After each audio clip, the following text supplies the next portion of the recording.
Selamat malam pemirsa, selamat datang kembali di Cerita Tengah Malam. Bersama saya Muhammad Kodam Syaputra yang akan memandu pembawaan berita pada malam ini. Perekonomian Indonesia menjadi salah satu topik yang penting yang hangat dibicarakan pada situasi dan kondisi pandemi COVID-19 ini. Tak kalah juga dengan isu yang lain, perekonomian Indonesia turut menjadi pusat perhatian bagi banyak kalangan di Indonesia.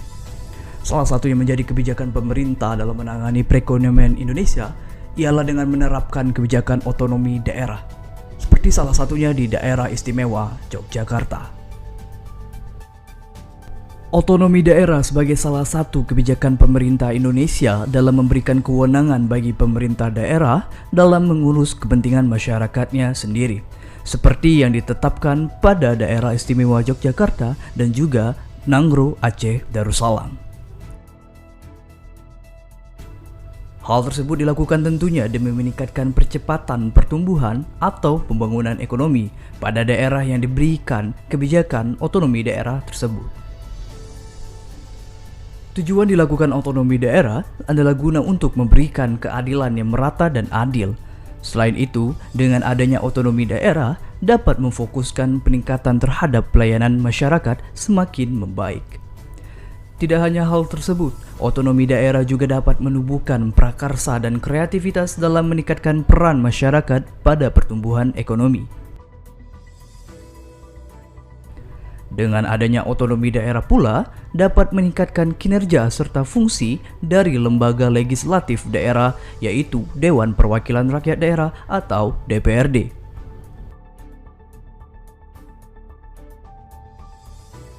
Dilansir dari Kompas.com, Menteri Dalam Negeri Tito Karnavian menjelaskan bahwasanya masih banyak daerah yang hingga sekarang keuangannya masih bergantung terhadap pemerintah pusat. Hal tersebut disebutkan pada acara peringatan otonomi daerah ke-25 tahun 2021 pada hari Senin lalu 26 April 2021. Dengan adanya pernyataan dari Mendagri tersebut, otonomi daerah yang ditetapkan sebagai tujuan dalam percepatan pembangunan ekonomi ternyata belum maksimal secara utuh. Hal tersebut dikarenakan dalam mengembangkan pendapatan asli daerah masih belum mampu mengatasi adanya malpraktik yang sering terjadi. Untuk itu, pemerintah daerah diharapkan dapat memberikan wawasan mengenai kewirausahaan terkhusus bagi milenial dan Gen Z. Hal tersebut dilakukan demi untuk meningkatkan perekonomian nasional dan tentunya terkhusus bagi daerah tersendiri. Pemerintah daerah harus kreatif dalam melakukan pembangunan daerah pula, berkaitan dengan inisiatif lokal, dan dalam berinisiatif pun diperlukan kreativitas dari para penyelenggara pemerintahan. Oleh sebab itu, pejabat pemerintah daerah sekarang ini benar-benar dituntut untuk kreatif. Untuk itu, pemerintah daerah harus mampu menyiapkan program-program sosial serta ekonomi yang menarik kaum milenial dan Gen Z, sehingga pemerintah tidak ragu memberikan dukungannya terhadap pemerintah daerah. Dengan begitu pula, percepatan pembangunan perekonomian sebagaimana tujuan dari otonomi daerah tersebut dapat terlaksana dengan baik. Kaum milenial dan Gen Z memiliki tantangan serta hambatan sebagai penopang negara Indonesia pada masa yang akan datang. Tentunya hal ini dibicarakan oleh para pemerintah pun dikarenakan pemuda-pemuda Indonesia akan menjadi penopang bagi negara Indonesia sendiri. Simak berita selengkapnya setelah yang satu ini.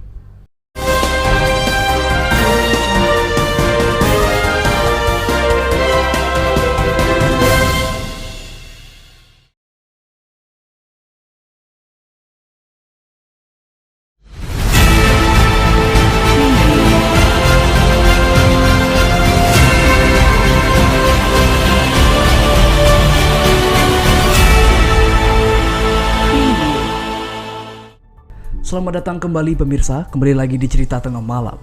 Kali ini berita datang dari topik yang sedang ramai dibicarakan oleh para pemerintah atau para petua kita di Indonesia sekarang ini. Hal tersebut mengenai kaum milenial dan Gen Z.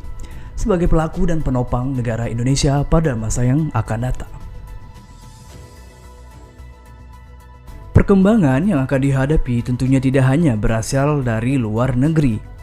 Seperti globalisasi misalnya, perkembangan dalam negeri pun turut dikembangkan agar tidak terjadinya ketertinggalan dengan negara lain. Pemuda-pemudi Indonesia yang nantinya akan memiliki tanggung jawab yang sangat besar seiring waktu. Oleh karena itu, pemuda-pemudi Indonesia harus tangguh secara intelektual dan juga moralis.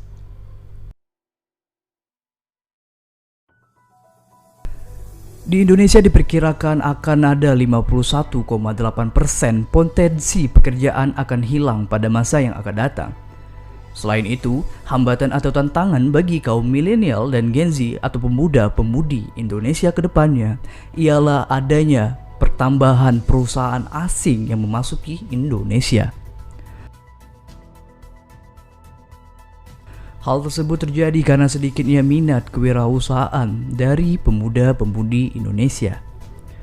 Maka dari itu, dalam mengatasi hal tersebut, diharapkan pemuda Indonesia mampu menciptakan kewirausahaan untuk meningkatkan lapangan kerja bagi masyarakat Indonesia.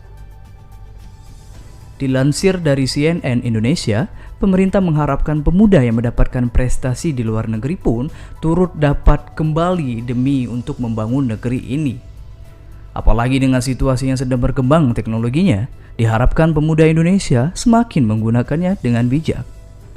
Dibandingkan hanya dengan menggunakannya sebagai tempat upload keseharian saja, pemuda Indonesia harusnya dapat meningkatkan kreativitas mereka dalam memasarkan wisata Indonesia, sehingga hal tersebut dapat menarik wisatawan asing untuk berkunjung. Oleh sebab itu, perekonomian Indonesia pun akan meningkat dikarenakan kenaikan wisatawan asing yang berkunjung ke Indonesia.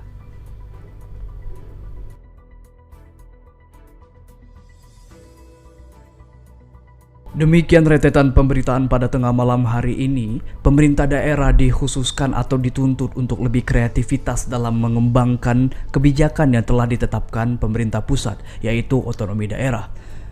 Hal tersebut agar otonomi daerah dapat terlaksana secara maksimal untuk meningkatkan pembangunan perekonomian Indonesia.